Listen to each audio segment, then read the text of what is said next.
If you are so serious about making money, this is the channel for you. Welcome in this lecture in which we're going to create our first GPT, and it will be a ad GPT, like this one here, which I have created, ad wolf, and I created another variation of it. I can't remember what I called it particularly, but I also have created another one, ad wizard or ad wolf. Any one of them, or each one of them, is capable of generating any type of ad you would like. When I say ad, I mean ad copy, right? And we can program it to be just a Facebook ad generator. And we can also basically program it to generate an image that goes along with the ad, right? Because we're using DALL-E 3 inside of ChatGPT, so we can call for that option as well. So right now, let's get started. But first off, here's how we can create GPTs my way, which I believe is one of the best ways. I would like you to have two windows opened. This window here, and then another ChatGPT window. So two ChatGPT windows.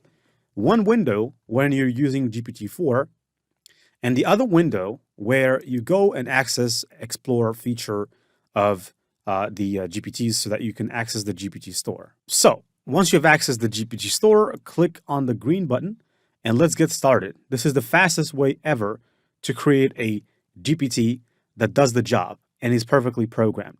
So first off, I'm going to go here into this other chat and I'm going to describe what I'm creating. So here I'm describing my GPT to ChatGPT by saying, I want to create a Facebook ad copy GPT that can write incredible ad copy for Facebook and also generates an image that can be used to drive more clicks. And here I'm zooming in, right, to generate more clicks to the ad using DALL-E 3. The image should be relevant to the ad copy and goals. We also want the GPT to ask the user for their ad goal, whether that be clicks or awareness or digital download or conversion, whatever it might be. And also we want them to add, we want the GPT to ask them here. So I'm going to actually say we want the GPT to ask them which copywriting style or copywriting framework here. All right, the copywriting framework to use to generate the ad copy. And here I can click. And right now I've basically initiated the conversation with ChatGPT so that it understands what I'm trying to build here. Next, what we're going to have to say is we're going to have to use ChatGPT to create a prompt or a series of prompts that we can utilize to program the GPT builder to immediately create the GPTs by using those prompts. And so here, the next prompt is create a series of no more than 4 syntax prompts to program our GPT with all the provided instructions and make sure that these prompts can be directly understood by the GPT builder by simply copy pasting them. And I'm going to say, and the GPT name is ad copy expert, right? Ad copy expert. And now I'm going to hit enter. The reason why I basically specified the name here is because I don't want the GPT to ask me what name would you like to use. So here it is writing. It's in process of writing the prompts, and it's going to generate prompt number 1. You can see that it's as a code. It's like a code. And so all you need to do now is to copy these prompts. So we'll start off by prompt number 1 by copying it, heading back into the GPT builder, and then pasting the prompt in here and hitting enter and waiting for the response. Then go back and copy the second prompt, which is about basically enabling people or asking people to select their copywriting framework, and go back here. And before you paste it, it says, how about the name ad copy expert? Well, that's what we programmed it with. So I'm going to actually say yes. And at the same time, I'm going to add a dot and I'm going to paste in the second prompt. So this is what we call prompt injection. We answer yes to the first prompt and we give another prompt.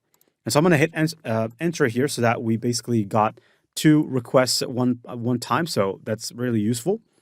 And so here it is proceeding to generate a profile picture, which should be the logo for the brand. And at the same time, taking in the second prompt. While it's doing so, go back into ChatGPT, copy the third prompt, and then head back right here. And this prompt doesn't seem too bad, or this image doesn't seem too bad. You can change it if you don't like. You can say, change this, I don't like it. And for me, I think it's pretty good. I'm going to leave it. And I'm going to paste in the third prompt. I'm going to actually say, logo is good, and paste in the third prompt and hit enter. And go back for the final prompt, which is prompt number 4. And let's come back here. Now we can add other prompts as well. And I'll show you what types of prompts you need to add, which are prompts that should program the ad copy expert to learn about the Facebook policies and whatever that is, because we don't want to result in having people getting their accounts banned. So I want to make sure that we create a prompt for that. Now, first of all, let's get the prompt number 4 running and get back into the ChatGPT here and say, we want our GPT to be compliant with Facebook terms of service. Write a prompt for that. And then I'm going to basically just send this.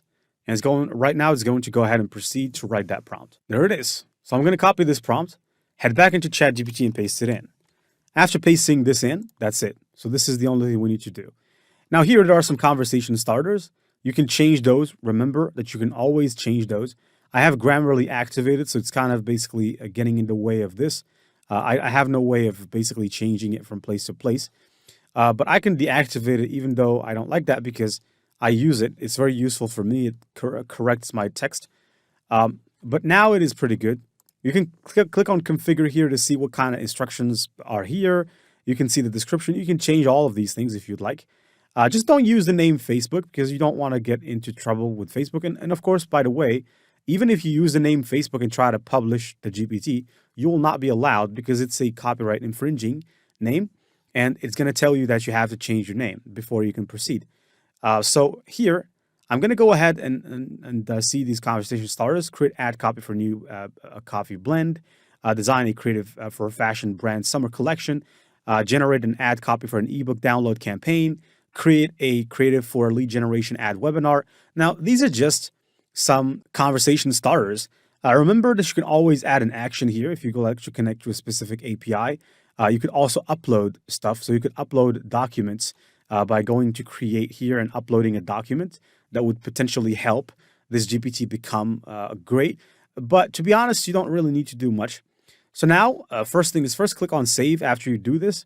And here, it can be considered as a writing tool, but at the same time as a productivity tool. That's where I'd like to put it. And I'm going to click on confirm. And now the GPT is going to basically tell us whether this can go live. I'm going to click confirm, and there you go. That's when you know you have no problem when it goes live. So now we can start the conversation with it. I would like to see if it can design a creative for a fashion summer brand or brand summer collection.